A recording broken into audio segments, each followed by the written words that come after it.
Sa magandang araw po muli at napakagandang araw ngayon sa ating lahat dahil ang araw ay talagang sumikat na may kagandahan at pinagpapala pa rin po tayo ng buhay at kalakasan sa kabila ng mga ganapan sa sanlibutan.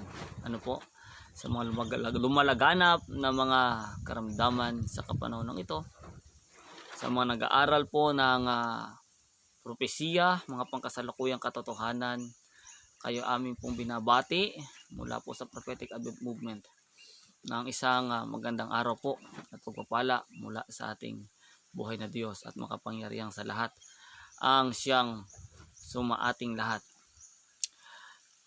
Kung inyo pong natunghayan, napanood yung mga nakaraan nating video, may kinalaman po sa propesiya. Ano po yung kahalagahan ng propesiya, lalo na po yung 6,000 taon. Meron pong mga bumangon na katanungan kung ano po ang naging resulta ng 6,000 taon. Kung 6,000 taon daw po ay natapos na ayon sa ating pong pag-aaral, ano ang naging katuparan nito? Kaya napakaganda po ng katanungan. Na ito po ay nais ko pong bigyan po ng hindi lamang kasagutan, kung hindi talaga pong nakahanay na ating gagawin. Yun pong mga pangyayari pagkatapos ng 6,000 years. Ano po? At ito po hindi lamang isang topic, kaya sa tulong po ng Diyos, iisa-isayin lang natin to sa bawat pag-aaral na ating gagawin. Ngunit ang paksa po na ating pag-aaralan ngayon ay ang 6,000 taon at ang paglabas ni Kristo sa kabanal-banalang dako ng sanktuaryo sa langit. So marahil sa paksa pa lang po ay meron na kayong makukuhang ideya tungkol po sa katuparan ng 6,000 taon. Ngunit bago po natin ito ipagpatuloy, tayo po muna ay manalangin.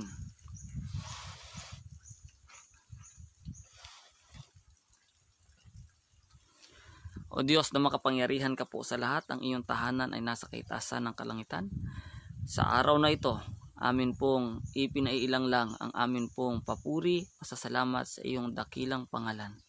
Ikaw na nag-iisang Diyos na tunay na siyang aming pinaglilingkuran. Amin pong hinihiling ang iyong pong banal na espiritu na siyang aming makasama sa aming pag-aaral ng iyong mga salita at magpaunawa sa bawat isa na taga-subaybay ng aming programang ito. Maraming salamat po Diyos sa iyong pagtugon sa aming mga dalangin, sapagkat sa iyo ang kaharian, kapangyarihan at kaluwalhatian magpakailanman. Amen. So sa pagpapatuloy mga minamahal na mga kapatid, nais ko pong pasimula ng ating pag-aaral sa pamamagitan po ng talinghaga na binigay po ng ating Panginoon. Ito po ay matatagpuan sa Marcos 13:35 at hanggang 37.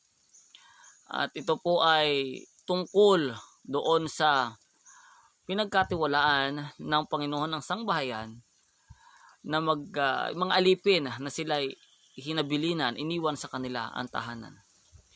Nang sabi po rito, "Watch ye therefore, for ye know not when the master of the house cometh, at even or at midnight, or at the cock crowing, or in the morning, lest coming suddenly he find you sleeping. And what I say unto you, I say unto all, watch." Meron po ditong tagubilin mga minamahal na mga kaibigan, mga kapatid, ang ating pong Panginoon. Sangayon po sa talinghaga ay binibigyan niya ng tagubilin na magbantay. Sapagkat hindi po nalalaman ni numan ang pagbabalik ng puno o noong Panginoon po ng sangbahayan. Maaring ito'y darating siya ng gabi, hating gabi, madaling araw o sa umaga.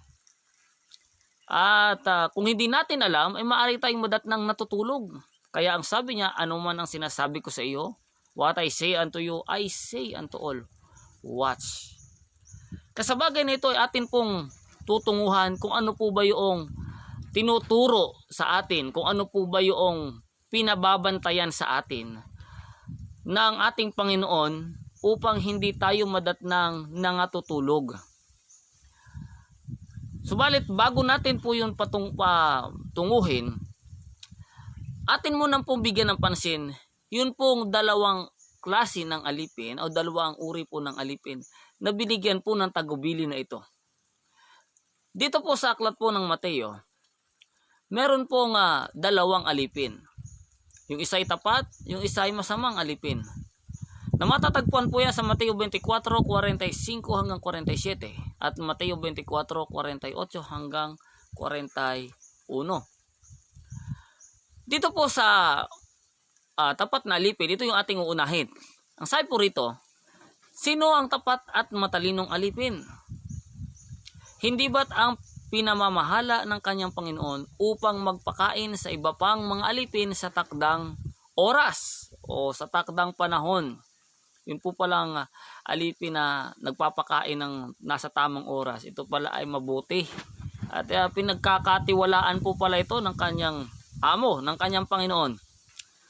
At mapalad ang aliping iyon kapag dinatnan siya ang tapat na naglilingkod sa pagbabalik ng kanyang Panginoon. Kaya mapalad ang mabuting alipin. Sinasabi ko sa inyo, gagawin siyang tagapamahala ng kanyang Panginoon sa lahat ng mga ari-arian. Ano po yung gawain po sabi dito tungkol po sa mabuting alipin o tapat na alipin? Siya po ay gumagawang may katapatan. At sangayon dito ay nagpapakain po siya sa tamang panahon. Sa mga pag-aaral po, atin pong makikita sa aklat po ni Apostol Pedro na sinasabi niya po na yung pong present truth ay kailangang laging ito'y paulit-ulit, may ulit. Sabi nga niya, wherefore I will not be negligent to put you always, basahin po natin, in remembrance of these things, though you know them and be established in the present truth. So yan pong talata na yan ay matatagpuan po natin sa aklat po ng 2 Pedro 1. Ang talata po ay 12.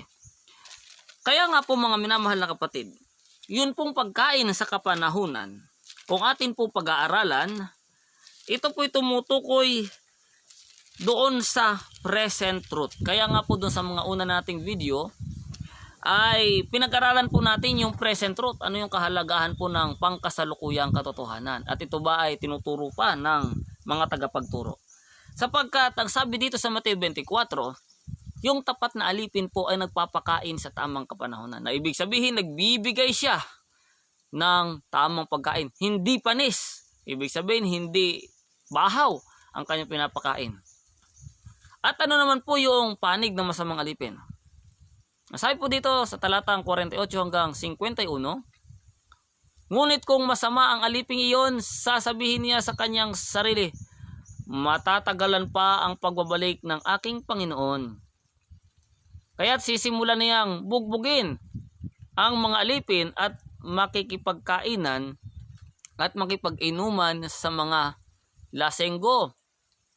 Kaya ito pong masamang alipin, ang kanyang sinasabi mga kapatid ay magtatagal pa ang pagbabalik ng aking Panginoon. Mapapansin natin na ang masamang alipin ay wala po siyang pagmamalasakit sa kanyang kapwa. At bukod sa roon, wala siyang pagmamalasakit sa kanyang sarili. Siya ay walang pakialam sa kung anuman ang darating. Kaya nga't ang sinabi niya dito, siya ay nagsasabing matatagalan pa ang pagbabalik ng Panginoon. At kanya pa ngang binugbog yung kanyang mga kapwa alipin, yung mga tapat. Tapos ano pang ginawa niya? Makipagkainan at makipag-inuman sa mga lasenggo. Babalik ang Panginoon ng aliping yaon sa araw na hindi niya inaasahan at sa oras na hindi niya alam. Yun po pala ay masamang alipin mga kapatid. Kung hindi natin alam ang pagbabalik ng Panginoon. Buong higpit siyang paparusahan ng kanyang Panginoon. Ako, delikado po. At pagkatapos ay isasama sa mga mapagkunwari, do'y tatangis siya at magngangalit ang ngipin. Ako, delikado mga kapatid. Ano po? Bakit? Kasi ang masamang alipin ay bukod sa siya nagsabi ng magtatagal ang Panginoon, inaway niya pa yung mga alipin na nagbabantay. At siya'y madaratnan na kagaya po sa magnanakaw. Bakit? Hindi niya kasi po binantayan, hindi nga niya binigyang pansin. Kaya mga minamahal na mga kapatid, ano ba ang ibig sabihin po ng talinghagang ito? Ano ba ang pinababantayan na pagbabalik na sinasabi rito? Nababalik ang ating Panginoon na dapat ay tayo ay hindi nangatutulog. Subalit bago natin dakuhin yon, atin muna pong dagdagan ang kapahayagan po na ito sa pamagitan po ng mga kapahayagan ni Apostol Pablo. Sino ang darat ng gaya sa magnanakaw? Ayan. Kanina nabanggit na natin yung masamang alipin. Ano ba yung kalalagayan pa po? Ano karagdagan na kalalagayan ng masamang alipin? Sabi pa rito po ni Apostol Pablo, 1 Tesalonica 5:1-6, datapwa tungkol sa mga kapanahunan at mga bahagi ng panahon. Mga kapatid, hindi ninyo kailangan na isulat ko pa sa inyo ang anuman. Bakit? Sapagkat kayo rin ang mga lubos na nakakaalam na ang pagdating ng kaarawan ng Panginoon ay gaya ng magnanakaw sa gabi. Pagka sinasabi ng mga tao, kapayapaan at katiwasayan, kung magkagayoy darating sa kanila ang biglang pagkawasak, na gaya ng pagdaramdam sa panganak ng babaeng nagdadalang tao at sila'y hindi mga katatanan sa anumang paraan. Ngunit kayo mga kapatid ay wala sa kadiliman upang sa araw na yaon ay masubukan kayong gaya ng magnanakaw sa gabi. Magnanakaw. Sapagkat kayong lahat ay pawang mga anak ng kaliwanagan at mga anak ng araw. Tayo hindi ng gabi ni ng kadiliman man. Huwag nga tayong mga tulog gaya ng iba, kundi tayo'y mangagpuyat at mangagpigil. Kung ating pong papansinin, binabanggit po sa talatang yan na ang masamang alipin, ano po? Bagamat alam natin, sabi ni Pablo, na wala nga namang nakakaalam. Subalit, yun pong salitang walang nakakaalam ay hindi po kinonsinte ni Apostol Pablo ang mga taong ganon. Bakit? Kasi ang sabi niya, ang mararatnan lamang na kagaya ng magnanakaw ay yun pong mga anak ng kadiliman. Karagdagan po ng sabi po niya rito, sa ating binasa ay hanggang 6 lang po ano. Ang sabi pa rito, sapagkat ang nangatutulog ay nangatutulog sa gabi at ang naglalasing ay naglalasing sa gabi. Yun po'y gawain. Bakit kaya ginamit po malimit gamitin yung paglalasing? Ano bang ibig sabihin? Ibig sabihin po ay pagwawalang halaga sa buhay. Pagwawalang halaga sa kung ano man ang ipinagkatiwala ng Diyos sa kanila. Kaya nga, sa halip na magbantay mga kapatid sa gabi, ay anong ginagawa? Makipag-inuman, makipagkainan. Hindi po ito yung literal na pag-iinuman, pagkakainan. Kung hindi, ito po ay nagpapahayag nga po, sangayon doon sa Mateo 24, ng pagwawalang halaga, pagpapawalang halaga, noong masamang alipin. Sa habilin na magbantay. Ayaw niya magbantay. At sinasabi niya pa ngang matagal na babalik pa ang Panginoon. Kaya nga, sabi sa 8, datapwat palibasa mga anak tayo ng araw, magpigil tayo. Sapagkat tayo mga anak ng araw. So, ibig sabihin, ang mga anak ng araw ay ano po? Nagpipigil sa kanilang mga sarili. At nagbabantay. Dahil ang madaratnan lamang na gaya ng magnanakaw ay yung mga hindi po pala nagbabantay. Kaya atin pong ingatan ang ating sarili na baka tayo ay nagiging kampante sapagkat ang sabi ng Biblia ay walang nakakaalam, ay ayaw na nga nating alamin. Tandaan po natin, ang sabi po, alamin, bantayan, watch. At meron nga dalawa, yun pong nagbabantay at yung hindi nagbabantay. At yung hindi po nakakaalam ay tinawag po ng banal na kasulatan na masamang alipin. Ang tanong po ay ano ang dapat nating bantayan?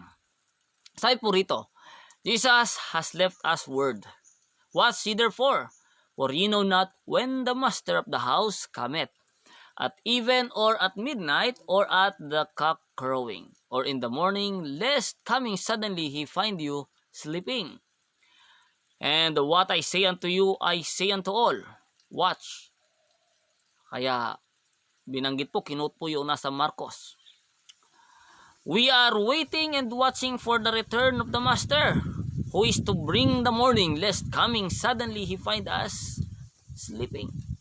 Makikitang yung mga termino ni Apostol Pablo ay ginamit dito, yung pong umaga. Oh. Kaya ngayon ay madaratnan po, sino kaya? Ano po? Sabi dito, we are waiting and watching. No, naghihintay tayo for the return of Master. Baka tayo ay datnan. Baka siya dumating at madatnan tayo na natutulog. Ang tanong ay, ano ang panahon? At sa inyo po time. Ano ang panahon na pinababantayan dito? Kaya, bigyan po nating pansin, ang sinasabi ay time. Kapag pala ang pinag-uusapan ay pagbabantay, mga kapatid, time ang pinag-uusapan. Kaya doon sa unang video, yung sa no time setting, pinaliwanag po natin doon kung gaano po kahalaga, yung time prophecy na hindi naunawaan po ng marami, na dapat na ito'y ating maunawaan. Na ang time o po yung propesya may kinalaman sa kapanahunan, ay ito po pala ay ang Diyos nga ang nagtalaga. Yan po ay ating pinag-aralan sa unang mga video. Na itong may kinalaman sa panahon ay ang Diyos mismo ang naghanay, ayon po sa aklat po ng Isayas. Kaya nga sabi dito, ano yung panahon na pinababantayan? Not to the revelation of Christ in the clouds of heaven, to find the people asleep. No. But to his return from his ministration in the most holy place of the heavenly sanctuary. Mapansin natin, mga kapatid, ano po pala yung panahon na dapat bantayan? Hindi po yung pagdating ni Kristo sa alapaap ng langit, hindi pala yun yung tinutukoy dito po sa talinghaga na dapat bantayan. Kung hindi, yun pong pagbabalik ng ating Panginoong Yahshua sa kanyang pangangasiwa sa kabanal-banalan dako ng sanktuaryo. Yun po pala ay napaka-importante na ating mabantayan. At ano naman ang ugnayan nga nito, mga kapatid, sa 6,000 taon? Ay kagaya po ng nabanggit na natin sa unang mga video, ito pong 6,000 taon ay nagtuturo po sa tao sa kawakasan ng gawain ng ating Panginoon sa kabanal-banalan dako ng sanktuaryo sa langit. Kaya napaka-importante na malaman ng 6,000 taon upang ating malaman yung panahon ng paglabas ng ating Panginoong Hesukristo.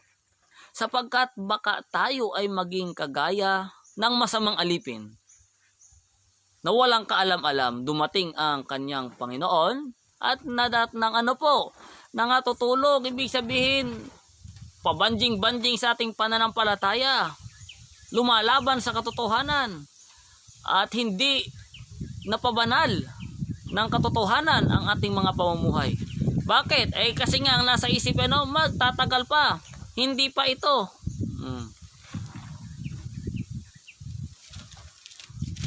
At ano ang kalalagayan ng sanlibutan sa panahong yaon? Anong kalalagayan ng sanlibutan sa panahong yaon? Ito po, Lucas 17:26 hanggang 30. Ang pagparito ng anak ng tao ay matutulad sa nangyari noong kapanahunan ni Noe. Ano ba nangyari sa panahon ni Noe? Alam ng bawat isa, binigyan ng Diyos si Noe, mga kapatid, ng time prophecy. Binigay sa kanya, gagawin mo ang arka. Ito yung haba ng panahon, 120. Pagkatapos, sasakay ka sa daong. Tapos po, pagsakay ng daong, sinaraduhan yung daong. Pero hindi agad umulan, hindi agad bumaha. Ganun po kamaibigin ang Diyos sa tao. Sa tingin niyo po ba kung merong kumatok, mubuksan?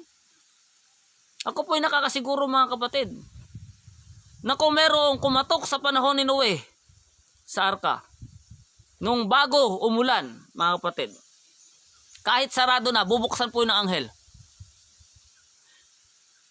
Sapagkat ang Diyos po ay pag-ibig. Kagaya na lamang ng panahon sa Sodoma, binanggit din dito. Ang mga tao no'y nagsisikain, yun ang kalalagayan mga kapatid, nagsisiinom at nagsisipag-asawa hanggang sa araw na sumakay si Noe sa barko.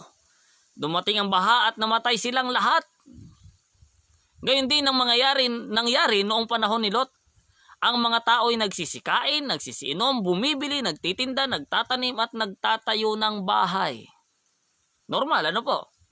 Ngunit ng araw na umalis si Lot sa Sodoma, umulan ng apoy at asupre at natupok silang lahat. Ganon din ang mangyayari sa pagdating ng ating ng anak ng tao o ng ating Panginoon. Inihalin tulad mga kapatid, alin?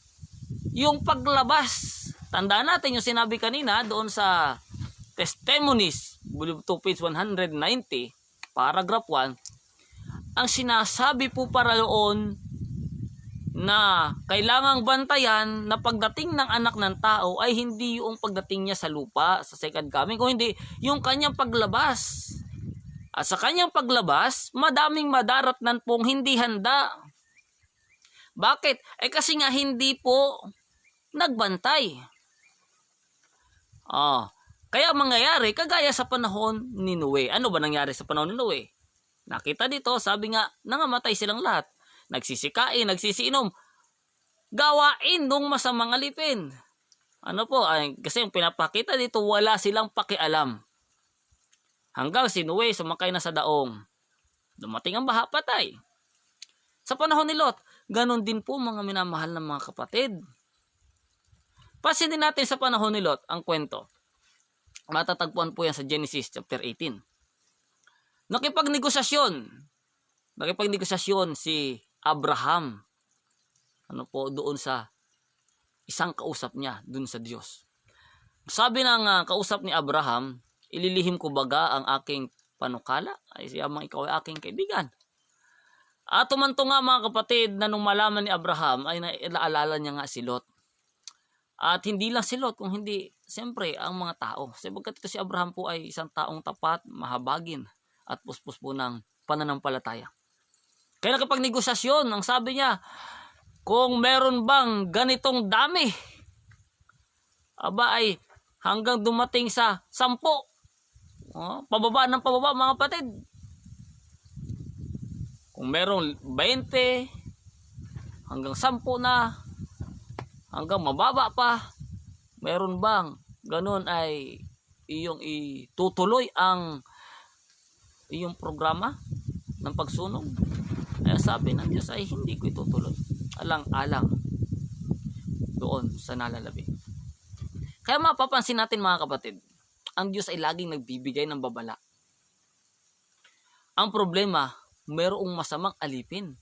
Nang masamang alipin yaon, sa halip po na pakinggan yung mabuting alipin, ay binugbog niya pa.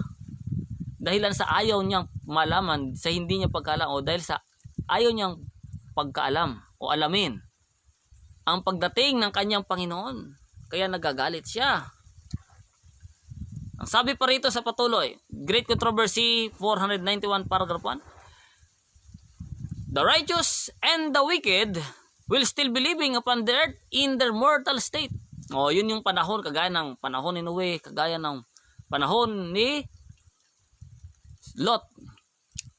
The righteous and the wicked will still be living upon the earth in their mortal state. Men will be planting and building, eating and drinking, all unconscious that the final irrevocable decision has been pronounced in the sanctuary above. Pasin natin, sa langit pala itong gawain na ito mga kapatid. Hindi dito sa atin, sa lupa. Kaya mapapansin natin na halos parang ang tao normal. Kaya kung titingin lang tayo sa tao, hindi natin makikita. Kaya nga ang pagbabantay ay itinatagubilin na ang bantay na ay panahon, time. Kasi napaka-importante na malaman yung panahon para hindi tayo maiwan. Sabi rito, before the flood, after Noah entered the ark, God shut him in and shut the ungodly out. But for 7 days, the people, knowing not that their doom was fixed, continued their careless, pleasure-loving life and mocked the warnings of impending judgment. Atin pong unawaing mabuti yung kalalagayan ng masamang alipin. Yung sinabing binugbog niya ang kanyang mga alipin o yung kapwa niya, ay sa pamagitan pala ng pagtutuya. Tinutuya niya yung mga nasa loob ng daong. Sino yon? Yung mga careless. Pleasure-loving life. Mahilig sa mga kasiyahan ng lupang ito. Walang pag-iingat sa araw-araw na pamuhay. Nagagalit sila doon sa o kadilang tinutuya yung mga tapat. Hanggang sa hindi nila alam na tapos na pronounce na. So says the Savior, shall also the coming of the Son of Man be. Matthew 24:39. Silently unnoticed as the midnight thief will come the decisive hour which marks the fixing of every man's destiny. The final withdrawal of mercies offered to guilty men. Kaya makita natin. Alam nyo sa panahon ni Noe, hindi naman totoo na kumatok yung mga tao. Wala pong ganun. Na yung mga tao ay tumuktok tapos sumabi si Noe na wala na, sarado na. Wala pong ganun.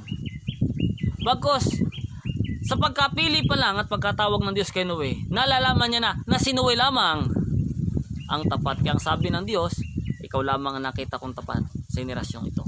Kaya nga yung arka, yung daong nakatalaga lang para kay Noe. Alam ng Diyos na yung mga masasama ay hindi na talaga sila magbabago. Ganun pa man, binigyan niya pa rin ng pagkakataon 7 days. Kahit sarado na yung arka, may 7 days pa rin na wala pa yung hatol. Baka sakali mga kapatid, magbagong isip ng mga masama, ngunit hindi. At mga kapatid, ano ang gabay para mabantayan ang paglabas ni Yahshua sa sanktuaryo? Ito po. Ikalawang Pedro 1:19.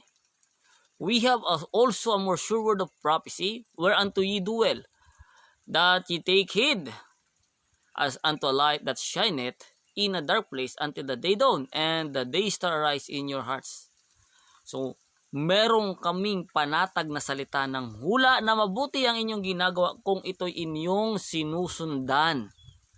Yun palang salita ng hula, ito po pala'y dapat ay sinusundan. Kaya yung salita po palang watch, pagbabantay, ito po pala'y tumutukoy mga minamahal na mga kapatid sa pagsubaybay at pagsunod sa propesiya, sa mga hula na ibinigay po ng Diyos sa kanyang mga lingkod. Dito nga po sa CSW page 23, ang sabi rito, every child of God be intelligent in the scripture and able by tracing the fulfillment of prophecy or show our position in this world's history. Ang mga anak ng Diyos kailangan magiging marunong, maalam sa kasulatan at marunong silang mag-trace ng mga fulfillment ng prophecy. So yun po pala ay katangian ng mga anak ng Diyos at masasabi, makapagpapahayag, where are we now? In this world's history. To show our position in this world's history. Kaya yan po pala yung ibig sabihin dito na sinusundan ang propesiya. Nalalaman natin. Kaya mga minamahal na mga kaibigan at mga kapatid, atin pong pakakatandaan, na ito pong propesiya ay napaka-importante para sa atin pong kaligtasan. Napaka-importante para sa atin pong pagbabantay. Marami po ang may sinasabi po diyan sa aklat po ng Korinto na kung walang pag-ibig, magpupropesayat ka man, kung wala kang pag-ibig ay para ka lang symbols. Mga minamahal na kapatid, huwag po nating gawing dahilan ang salita ng Diyos na maging excuse sa atin para hindi natin pag-aralan yung kanyang programa. Sabi nga po doon sa last day events, sa pinakauna pong chapter, yung last crisis, yung crisis. Ang Diyos po ay nagbigay na ng kanyang mga babala. Sa panahon ni Noe, sa panahon ni Lot, sa panahon ng ating Panginoon, laging nagbibigay ang Diyos ng warning bago niya iparating sa lupa ang mga paghatol. Subalit ang problema, mga kapatid, the people have no more understanding of this important truth. Alin, yung mga events connected with the close of probation. Ang mga tao ay wala silang pakialam. Hindi po nila binibigyang halaga ang bagay nito. Kaya nga, doon po sa mga talata nating nabasa, ipinakikita kung gaano ka-importante na atin pong mabantayan ang paglabas ng atin pong Panginoong Jesucristo sa kabanal-banalang dako ng sanktuaryo sa langit. Sapagkat may propesiya po pala dito na dapat bantayan. Dahil kung ito'y sinabing dapat bantayan, ibig sabihin alam ng Diyos na yung mga nagbabantay, kilala niya yung puso ng mga nagbabantay at ipahahayag niya ito sa kanila. Sapagkat yung mga nagbabantay, yung mga tapat na alipin, ay hindi sila natutulog sa gabi. Hindi sila naglalasing sa gabi. Anong ibig sabihin? Papahalaga po sila doon sa salita ng kanilang Panginoon. At kanilang tinitingnan, sinusubaybayan, sinusundan ang mga kaganapan sa sanlibutang ito. Kaya nga po, mga minamahal na mga kapatid, ang 6,000 taon ay natapos. At ang itinuturo nito ay ang paglabas ng ating Panginoong Jesucristo. At ano ang mga katunayan ng ating Panginoong Jesucristo ay lumabas na sa kabanal-banalang dako? Sa susunod po na pag-aaral ay atin pong tatalakayin ang palatandaan at mga kaganapan ng paglabas ng ating Panginoong Jesucristo sa kabanal-banalang dako ng sanktuaryo sa langit. Hanggang sa muli po, mga minamahal na mga kapatid, pagpalain po tayo ng ating pinakamamahal na Diyos, ang makapangyarihan sa lahat. At ang kanyang banal na Espiritu ay manahan, mamalagi sa ating puso at isipan, na ating maunawaan ang kanyang mga kaibig-ibig na salita. Ang kanyang babala ay ating matugon at lagi nating mabantayan sa ating kapanahunan upang tayo ay huwag maiwan sa kadiliman. Maraming salamat po. Pagpalain tayo ng Panginoon Diyos na makapangyarihan sa lahat. Hallelujah.